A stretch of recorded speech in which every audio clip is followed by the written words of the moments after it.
This series will attempt to predict and provide a wish list for Frontier's upcoming game Planet Zoo. The conditions and probability of animals chosen will follow a guideline explained at the beginning of the first video. Be sure to watch the previous videos of this series to keep up to date with the entire wish list and predictions. Coastal islands and wetlands have been chosen for today's video. The coastal biome involves regions closest to the shoreline, with animals here often interacting directly or indirectly with the ocean. Island environments allow secluded evolution to take place, displaying animals that are found nowhere else in the world. Keep in mind that this list will only consider semi-aquatic animals that engage in the littoral zone or the near shore. These include sea lions and fur seals. Regular sea-going and exclusively aquatic animals such as dugongs, manatees, whales, dolphins, and true seals will not be considered, as they are dependent on the ocean to the extent that would need to be represented in another video. I'll cover those animals another time. The marine iguana is a reptile endemic to the Galapagos Islands, feeding exclusively on marine algae in the sea. Congregating in large colonies on rocky coastal outcrops, they venture into the ocean to feed before returning to warm back up in the sun. However, they have also been spotted in mangrove, marshy wetlands and beaches. Due to these traits, the marine iguana is unique among modern lizards as the only species that forages in the ocean. Although locally abundant, their limited range makes them susceptible to becoming extinct, primarily due to climatic concerns, thus they are considered vulnerable. The marine iguana is also notorious for being difficult to keep in captivity due to their specialized diet, and there is no recorded breeding in such environments. As a result, it has very little chance of appearing in the game. The largest living species of lizard, the Komodo dragon, exists on 5 islands of the Indonesian archipelago, one of which is its namesake Komodo. With a maximum length of 3 meters, it is the apex predator on its island environment, with no other large carnivorous competition, capable of short bursts of speed and tremendous power. Archaeologically, they are considered to be remnants of an ancient family of varanid megafauna lizards that dominated across Southeast Asia and Australia. Correspondingly, they are attractive zoo animals due to their resemblance to dinosaurs. Komodo dragons would be contenders for the first choice reptile addition, and their introduction into the game is essentially a certainty. Known in Australia and New Zealand as the fairy penguin or little blue penguin, these little critters inhabit virtually the entire coastline of New Zealand and major outcroppings along the southern and eastern coast of Australia and the entirety of the island of Tasmania. Little penguins and their wild colonies have often been a popular tourist attraction, particularly to children. Their small size, social nature, and acceptance to human interaction makes them one of the most docile animals on the planet. As they are an easily viewable animal in the wild, the existence of little penguins in zoos is deemed unnecessary, particularly as there are more exotic and fascinating penguins available to exhibit. Consequently, they are usually only exhibited in Australian and New Zealand zoos, with some minor exceptions in North America, and therefore is only a possibility. One of the penguins with great worldwide representation is the Humboldt Penguin, exhibited widely in zoos thanks to their distinctive black and white colouring, tameable nature, and their current status as a vulnerable animal. Humboldt penguins nest on the Peruvian and Chilean coast and readily venture into the Pacific Ocean to feed. As a result of overfishing in its area, ocean acidification, climate change, and events such as El Niño, the Humboldt penguin is threatened with no current conservation plan in place. However, they are among the most numerous penguin species in captivity, with successful breeding occurring for now a number of years, a strong candidate for a non-polar penguin species. Great cormorants are widely distributed seabirds that inhabit coastal areas, rivers, and occasionally inland wetlands in various parts of the world. Their major distribution and breeding populations occur on virtually the entire North Atlantic coastline. In Africa, they occur in the Great Lakes region and South Africa. In Asia, they range from the Persian Gulf to India to Japan, with populations in Australia and New Zealand as well. Great cormorants are sleek, long-beaked, fish-eating birds capable of great speed and agility underwater. Since they spend most of their time in water and on land, they are considered semi-flightless, only really using long-distance flight for migration. Previously, cormorants were hunted to near extinction in the past, but modern numbers have risen to become numerous and abundant. They exist in some zoos and parks as unrestricted animals, but otherwise should not be prioritized in any regard. Atlantic puffins, or the common puffin, is another species of seabird distributed in subpolar regions of the North Atlantic. This species has a striking coloration consisting of orange beaks, feet and streaks on black and white plumage. Puffins swim on the open sea during winter and autumn, returning to rocky outcrops in coastal areas to breed in late spring. They are diving birds, with their entire diet consisting of fish. Puffins are orchid flyers compared to roaming seabirds such as albatrosses. As a result, they spend most of their entire life on land or on the surface of the water. Atlantic puffins have recently been declared vulnerable due to ongoing population decline, especially in Europe, as a result of increased predation from introduced predators on previously isolated breeding islands. Declining fish supplies and toxic contamination from oil spills are also major threats. Due to their requirement of the open ocean, their viability as a zoo animal is fairly dubious and therefore carries an unlikely probability. However, some puffins have adjusted to life in captivity when there is ample access to ocean water, such as in aquariums. The Galapagos giant tortoises are one of the 2 remaining giant tortoise populations in the world. The Galapagos species are distributed on the islands of Isabela, Santiago, Pinzon, Santa Cruz, San Cristobal and Española. Currently there are 11 extant species out of 15 identified. The Galapagos giant tortoise is the largest in the world, living to more than 100 years in the wild. Previously numerous over the islands, numbering some 300,000 individuals, the decline over 500 years resulted in 3,000 individuals by the 1970s due to introduction of competitors, poaching and destruction of its sensitive island habitat. An extremely slow growth and birth rate compounds its vulnerability, but due to its immense popularity, productive conservation programs have stabilized populations. Galapagos tortoises are now found in many zoos and serves as a flagship animal for conservation and protection of the islands, and would no doubt be a readily accepted species. The other giant tortoise arises from the islands of the Aldabra atoll in the Seychelles in the Indian Ocean. Aldabra giant tortoises are on average slightly smaller than Galapagos species, but with size variations between individuals, it's difficult to quantify which one is truly the largest specimen. Historically, giant tortoises were commonplace on many Indian Ocean islands, including Madagascar, but had been driven to extinction due to overexploitation. The Aldabra remains as the sole extant species. Aldabra tortoises seemingly outlive their Galapagos counterparts by an average of 50 to 100 more years. A specimen taken from the islands in the 18th century, introduced to Calcutta Zoo in 1875, and finally passed away in 2006 at 255 years old, is the longest recorded lifespan of any animal in the world. Either the Galapagos or Aldabra giant tortoise, or even both species, is an expected inclusion as one of the quintessential zoo animals in the world. In our first sea lion consideration, the California sea lion is by far the most publicly well known and notable of the eared seals.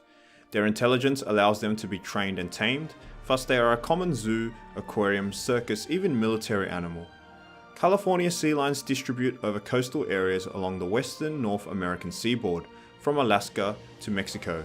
The breeding ranges occur on the Californian coast, the Baja California Peninsula and the Gulf of California. Feeding mainly on fish and squid, they themselves are preyed upon by killer whales, porpoises and large sharks. California sea lions have historically been hunted for their skin, but ever since their protection they are now a numerous species with little concern for their conservation. As a centerpiece show animal, but more importantly as one of the most well-known sea lion species, we can expect this to be added whether in the base game or in an inevitable marine or aquatic DLC. The Steller sea lion, also known as the northern sea lion, inhabits the North Pacific around the Bering Sea, Okhotsk Sea and the Gulf of Alaska, but ventures as far south as Japan and Korea in the west and California in the east. Steller sea lions are notable as they are the largest of the eared seals, and in the pinniped clade, only smaller than the walrus and the 2 elephant seal species. Steller sea lions were a crucial food source for indigenous communities in its region. Its large size yielded a lot of meat and skin content for hunting, which contributed to a general decline until its protection. Competition with fishing is the modern threat facing it and most other sea lion species, as decimation of its preferred herring stocks has resulted in skinnier and more sensitive individuals. However, its population has recovered significantly to a near-threatened status. Stellar sea lions perform well in captivity, however they do require a large population coupled with massive space and water depth in order to thrive, probably making them unrealistic and thus unlikely candidates. One of the more endangered sea lions is the Australian species, endemic to southern Australian shores. An opportunistic eater, Australian sea lions forage the coastal seafloor. Lobsters, octopus, cuttlefish and squid make up some of their preferred prey choices, but also fish and penguins contribute to their diet. However, their entire population is struggling due to long breeding cycles and high mortality rates, with juveniles having the highest dependency periods of any sea lion. Australian sea lions are rather obscure in captivity, without many appearing outside of Australia, but its heightened conservation status may render it as a possibility. As its name suggests, this endangered fur seal inhabits the islands of the Galapagos and surrounding ocean. A small breeding colony of 30 individuals has also naturally propped up in northern Peru. It is by far the smallest of the eared seals and arguably the most sensitive to change. Until the Galapagos Islands were declared a national park, the fur seal was extensively hunted for its fur. Today, El Niño climatic events are its greatest threat, as extreme weather events kill fragile pups and scatter local food sources for the animal. Plastic pollution is another expected threat that would soon affect the animal. Modern populations are stable and increasing, but Galapagos fur seal numbers are by far the most delicate in the world. So far, they are not exhibited in captivity anywhere and as such are unlikely to be chosen for the game.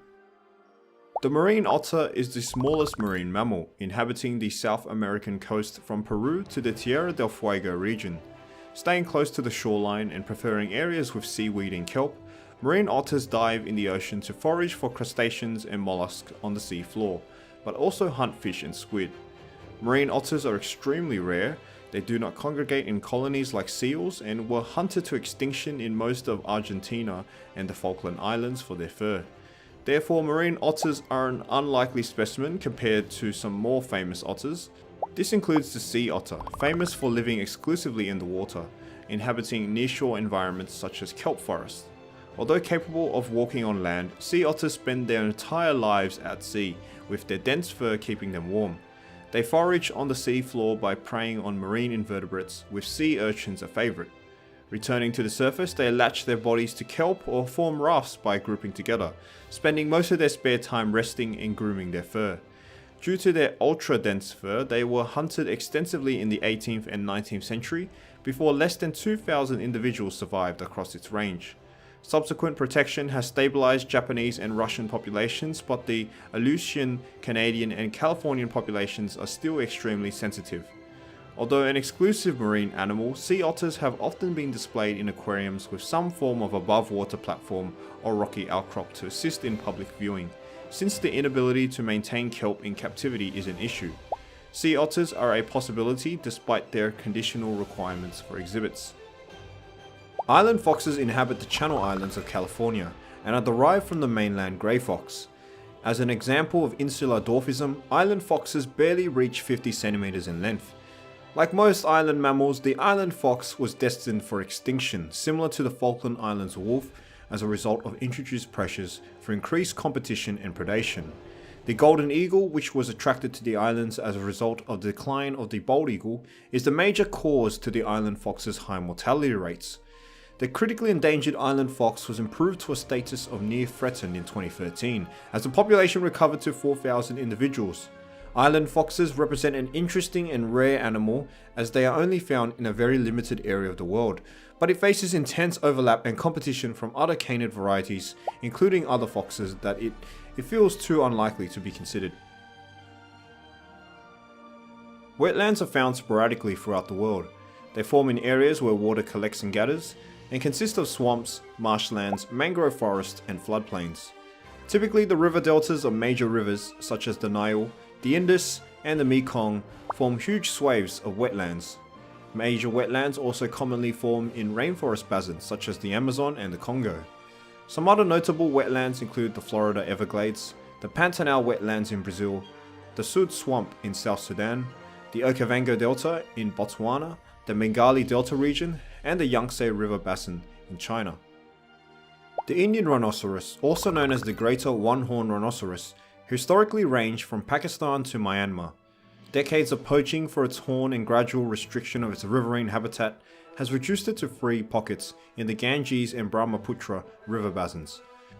The Indian rhinoceros has a specific habitat preference towards marshlands and wet grasslands, occurring on the banks of the rivers and tributaries in its range.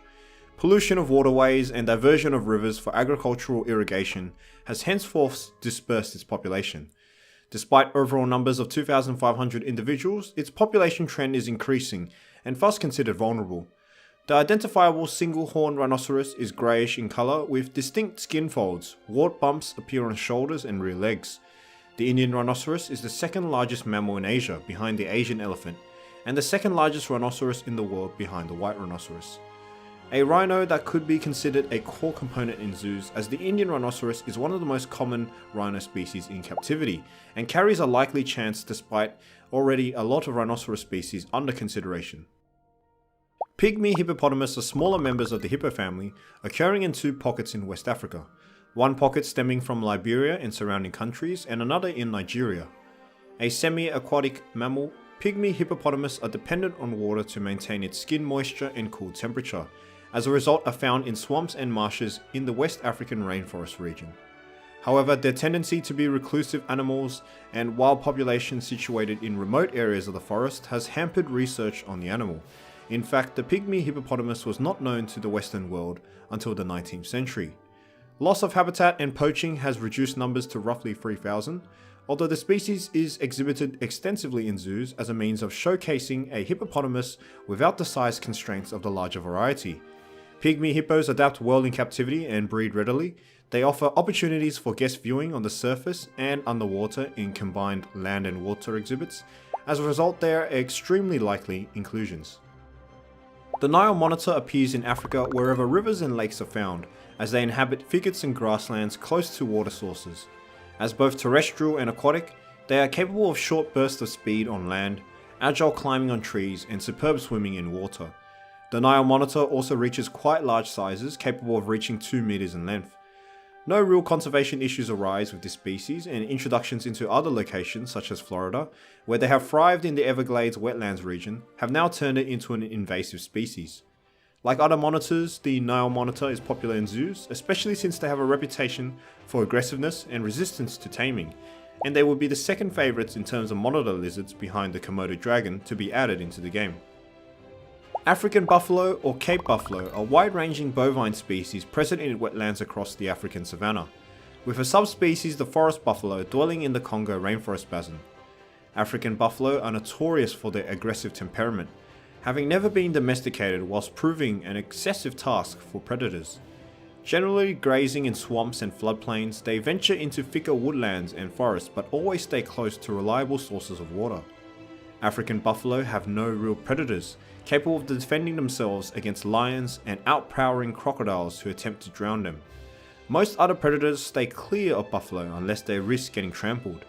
It is part of the Big Five game family, a collection of African animals considered the most difficult and dangerous to hunt, including the lion, leopard, elephant, and rhinoceros. African buffaloes would prove worthy inclusions into the game with a more than likely chance, but their lack of temperament and inability to be kept in zoos ultimately hurts its chances. Beavers are semi-aquatic rodents with distinctive paddle-shaped tails allowing propulsion through water. Since they are awkward on land with many predators such as wolverines and grey wolves, they tend to spend as much time as possible in the water.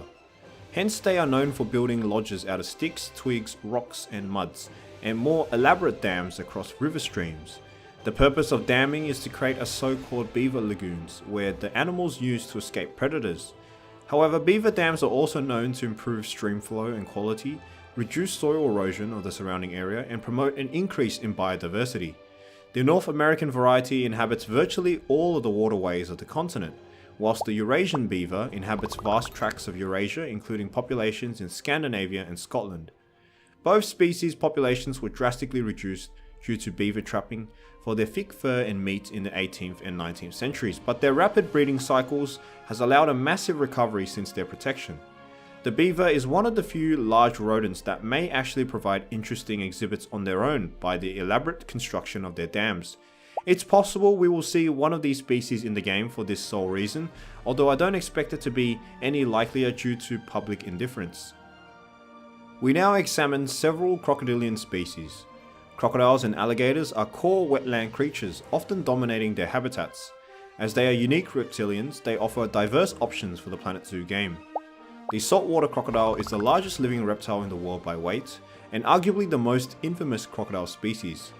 A hypercarnivorous apex predator, saltwater crocodiles dominate their habitats, residing in saltwater and brackish water environments, and as a result tend to occur closer to coastlines, hence can be found in beaches as well. Their tendency to swim in open oceans over vast distances has resulted in a massive range stretching from India to Micronesia in the Pacific Ocean. Saltwater crocodiles are unrivaled in their environments, posing threats even to humans. Although they were hunted historically for their leather, saltwater crocodiles often pose as tenacious targets, and poachers usually avoid the trouble. Furthermore, although their numbers are dwindling in some areas, their immense range and population in captivity leaves little fear for their extinction. Their aggressive, demeaning nature and unpredictable behaviour makes them a popular but dangerous animal in zoos. Their demand will be quite high, and we can expect this species to be highly considered. Arguably the second most famous crocodile is the Nile crocodile. Named after the river delta in which they were known to the Greeks since antiquity, today the Nile crocodile is the most common crocodilian in Africa, inhabiting most of the sub-Saharan continent. Here they tolerate a broad range of water types including salt, fresh and brackish water. They tolerate different water levels too, present in deep lakes or muddy riverbeds during droughts on the savannah. As such, they are highly adaptable, able to consume a wide range of prey, and serves as the apex predator where they are virtually uncontested in the water. Nile crocodiles has a high probability of featuring in the game as a secondary consideration to the more famous saltwater crocodile. The gharial is a unique but unfortunately critically endangered crocodilian, inhabiting freshwater wetlands on the Indian subcontinent. Historically widespread, ranging from the Indus Valley to the Irrawaddy, its current distribution is only 2% of its historic range, with numbers barely 900 strong. Gharials feature long, thin jaws with a heavy notch at the end of its snout. With rows of small but sharp teeth, it is a highly effective catcher of fish, making up its primary prey. However, this has put it into competition against the fishing industry, where it was systematically eliminated from the subcontinent's waterways. Within 3 generations, further hunting for its skin, indigenous medicine, and removal of its eggs for consumption decimated the population by 98% to a low of 250 individuals in 2006. The current pollution of the Ganges River through heavy metals and toxicants has further diminished populations. However, since then, fruitful reintroduction campaigns have been initiated, and the gharial is a prized specimen in captivity. Gharials are as equally popular even to the other famous crocodilians due to their unique appearance and would be a likely candidate. With 100 individuals left in the wild, the Philippine crocodile is one of the most critically endangered reptilians on Earth. Although considered a small crocodilian, they benefit the environment by maintaining the ecosystem health of the Filipino rivers, feeding on the most common fish to maintain a balance in fish stocks, whilst their droppings add key nutrients to waterways. The Philippine crocodile is exploited for many reasons similar to other crocodilians, but it also has to compete with the much superior saltwater crocodile which overlaps its range. Recently, many zoos have elected to lead breeding programs in an effort to curb its imminent extinction, such as Melbourne Zoo and the Smithsonian. Regardless though, it is unlikely to be considered a place in the game. Another critically endangered crocodilian, the Chinese alligator or Yangtze alligator, inhabits freshwater sections of the lower Yangtze River in central China. Again, another small crocodilian, the Chinese alligator has a very stout head and short snout, and is known for the amount of snails encompassing its diet, which it uses its blunt teeth to crack open shells. The transformation of the lower Yangtze into rice farming since 5000 BC and damming of the river in modern times has seen its habitat almost entirely disappear, further amplified by hunting. However, mass breeding programs have been implemented with more than 20,000 alligators in captivity. Since 2016, reintroduction into its natural range began, arresting the population decline.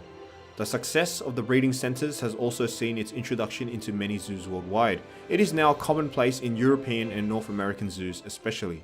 This enhances its probability to be a possible status, but it does compete with larger, more famous, but significantly less threatened crocodilians. Our last consideration for the crocodilians is the black caiman. The largest predator of the Amazon, black caimans had historically dominated their habitat as the apex predator, but years of hunting for its distinct black leather skin and general destruction of the Amazon has seen its competition lost to the smaller but more numerous spectacled caiman. Black caimans now find it difficult to assert themselves in their environment. The species suffers from lack of data, with population trends and its true conservation status difficult to ascertain.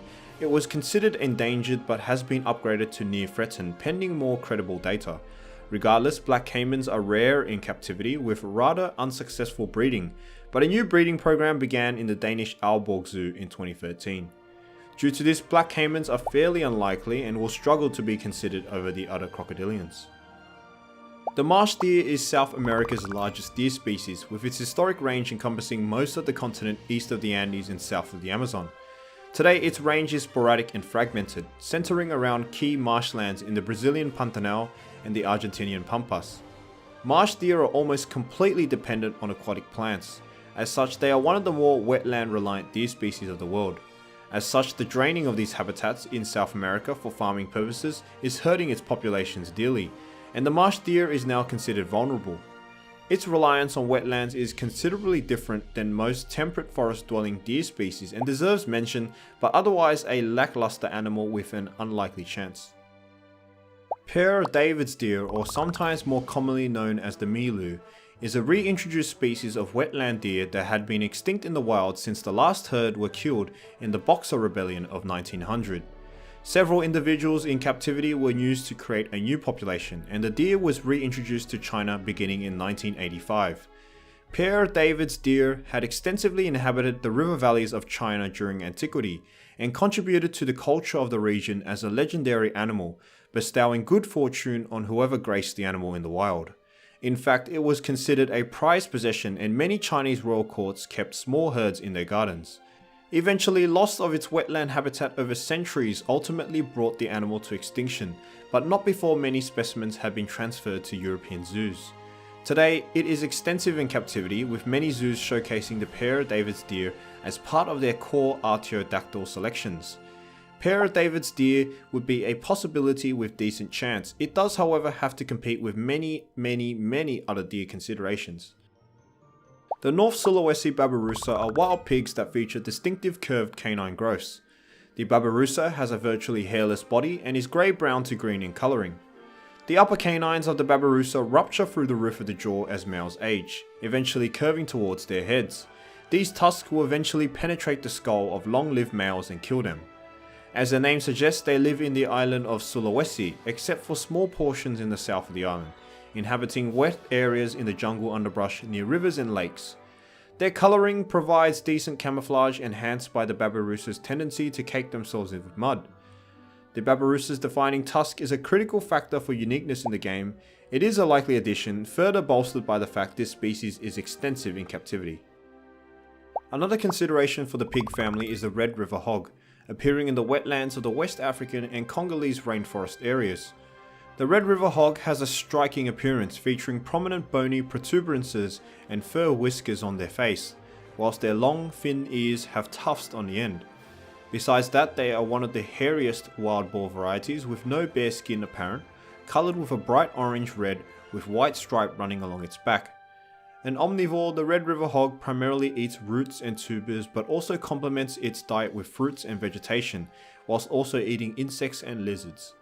Red river hogs are very abundant and under no real threat. Instead, they are considered pests in their range, especially with cassava and yam farms, or any other tuberous agricultural crop.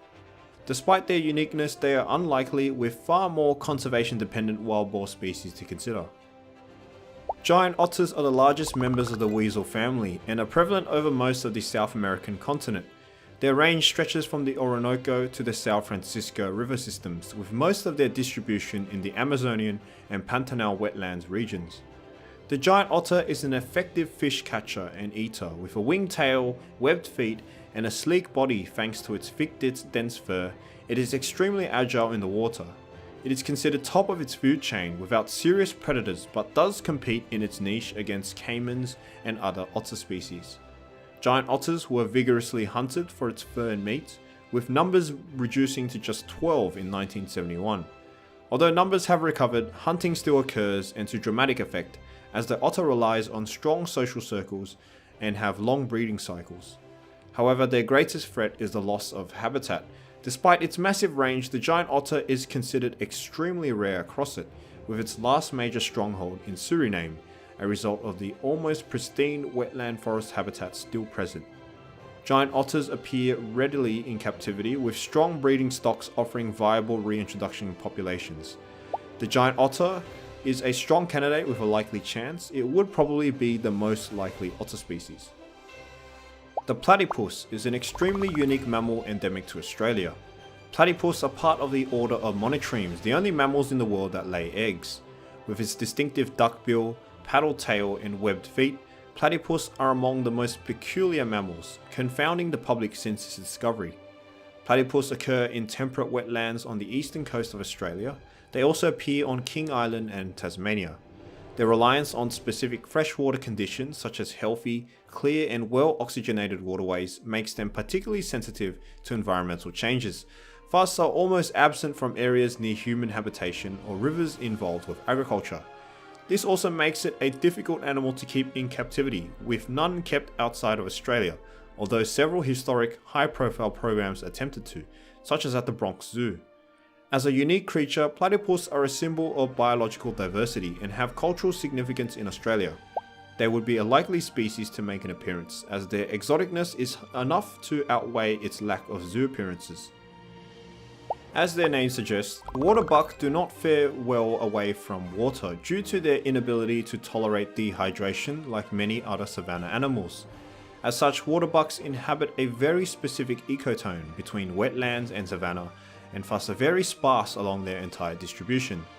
Despite their low concern status, waterbuck numbers are declining rapidly due to this habitat loss, with one of its two subspecies now elevated to near threatened.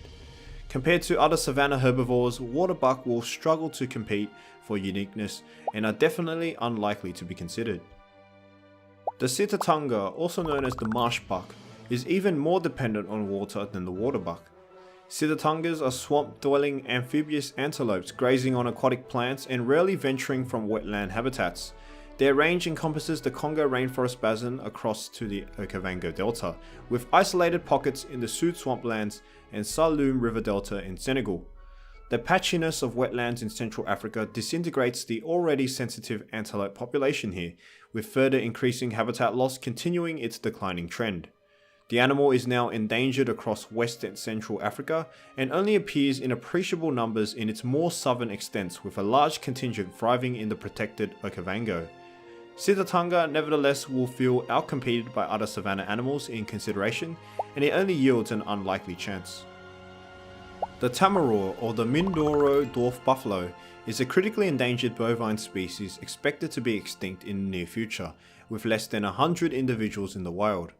A close relative of the Asian water buffalo and the Sulawesi anoa species, the tamarau is smaller in size and coloured almost completely black. A grazer, it feeds on grasses and young bamboo shoots, but a favourite of it is the wild sugarcane. Previously, the tamarau inhabited other islands in the Philippines, including Luzon, but is now restricted to 3 pockets on the island of Mindoro. Human development on the relatively tiny island, coupled with hunting, has pressured the tamarau to a state of imminent extinction. The animal, however, is considered a source of national pride, culturally significant and worth saving to inspire other similar conservation efforts. A large section of Mindoro is now protected in an effort to save the tamarau. Due to the sheer vulnerability of the animal, it is worth a possibility. As we move on to birds, we must first understand that this group are by far one of the most populated and biodiverse groups inhabiting wetlands today. In the interest of time, we will only consider several bird species that I deem are the most likely candidates to be added into the game. Flamingos are one of the public favourites in terms of bird choices, partly due to their distinctive, strikingly red colouring, their distribution across the world and their extent in zoos. The greater flamingo is the largest in the world. As a semi-migratory bird, they are found in an expansive range encompassing the wetlands of Africa, Mediterranean Europe, Eurasia and the Indian subcontinent. This species has a noticeably more pinkish-white plumage compared to darker shades of its relatives, but it is complemented by deep red streaks. The lesser flamingo, on the other hand, displays a much more gradient white to pink plumage, featuring a completely black bill. Lesser flamingos are the most common species of flamingo on Earth and appear extensively in captivity. However, the lesser flamingo is actually near threatened due to its loss of wetland habitats occurring in Africa and India, and because it has a reduced range compared to other species. Flamingos are core residents in zoos due to their ease of maintenance, long captive lifespans and their distinctiveness, and although I only expect one of these species, that species would definitely be an expected inclusion. There are also shoutouts to the New World flamingo species as well. American, Chilean and Andean varieties definitely have chances to make the game. Black swans are native to Australia and New Zealand but have been introduced across the world as an ornamental bird. Their ability to live without much maintenance makes them highly adaptable, with many zoos showcasing them in their natural scenery instead of enclosed exhibits. Coloured completely black with a red bill, black swans are regarded as beautiful and highly popular to bird admirers. In a similar case, mute swans are endemic to Eurasia but have been extensively introduced into areas such as North America and Japan. With a pure white plumage, red bill, and a black spectacled mask, males also feature a knob above the nostrils. Mute swans are also highly prized and considered a symbol of beauty. With both these species interchangeable, swans are a likely addition to the game, perhaps not completely expected as they are waterfowl which are less interesting compared to more wild and exotic bird species. Pelicans are another common zoo showpiece due to their large size. The great white pelican is among the largest of this group, inhabiting a vast range of Eurasia and Africa. Unlike most other wetland birds that feed on aquatic plants or algae, pelicans feed almost exclusively on fish, scooping them up with its large throat pouch. The great white pelican has no conservation concerns as it has an extensive range, although it never appears abundant wherever it is found.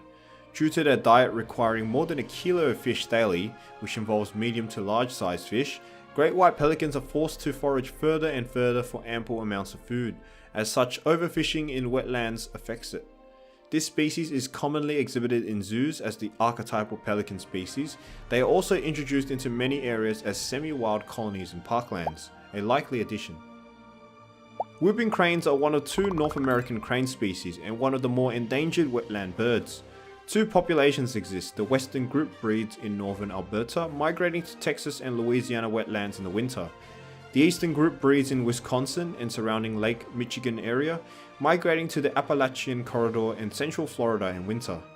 Whooping cranes are named for their loud calls that can carry for several kilometers. The crane had always been rare in the wild due to predators, with their nesting sites over easy targets for bobcats and lynxes. However, hunting for its feathers and habitat destruction reduced numbers to 15 in a single flock in 1941. Reintroduction since then has been painstakingly slow, with growth rates very low, and the crane now competes with increasing Canada geese infestation. Perhaps not the most notable bird or crane species, whooping cranes however have been recently introduced into many zoos, particularly North America, and presents a possible chance of inclusion. Also commonly known as the Japanese crane or Manchurian crane, the Redcrowned Crane is among the rarest crane species in the world.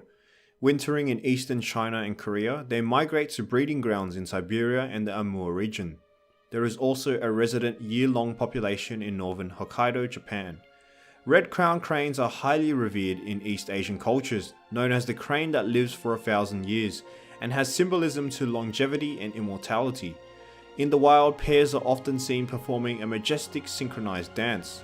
Redcrowned cranes have suffered mostly from the loss of their pristine wetland habitats, but due to their respect, many conservation efforts are in effect from the East Asian countries. Redcrowned cranes are also popular at zoos, but without their wild behaviours they are generally stale creatures with little interest outside their conservation. Still though, they are a likely species that would be one of the favourite cranes for addition. Shoebills are large, unique wading birds initially believed to be a member of the stork order. However, recent genetic analysis suggests they are part of the pelican order. The species is named and well known for its distinctive shoe-shaped bill, allowing it to hunt large-sized fish, although it has been recorded shoebills also feed on frogs, snakes, Nile monitors and baby crocodiles. The rest of the body is coloured in a drab blue-grey.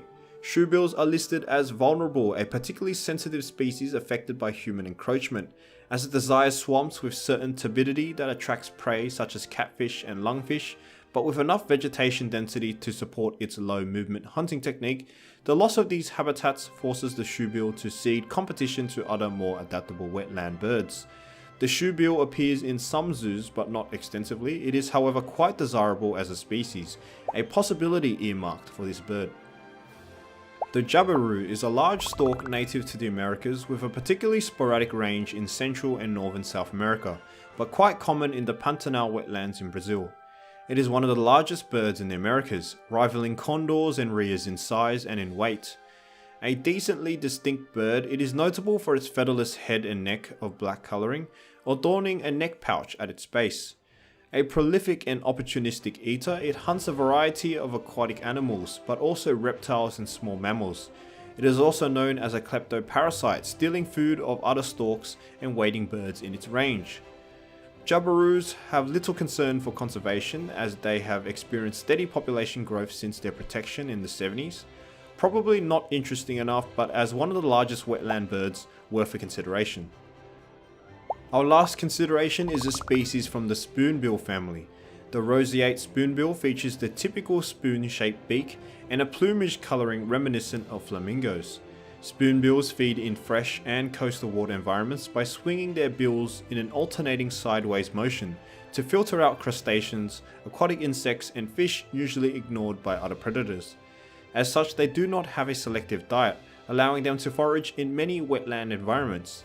Their range is extensive, from Texas and Florida through to Central American coastal regions and the Caribbean, down to the wetland regions of the Pantanal and Pampas. Some roseate spoonbills appear in zoos, but not in any appreciable number. It is an interesting candidate from the spoonbill family, but may fall short considering higher interest in other bird groups, so it's an unlikely feature.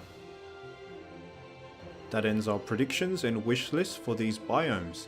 Vote in the poll for the next biome selection, and subscribe for the next video as we await the release of Planet Zoo. Catch you guys later.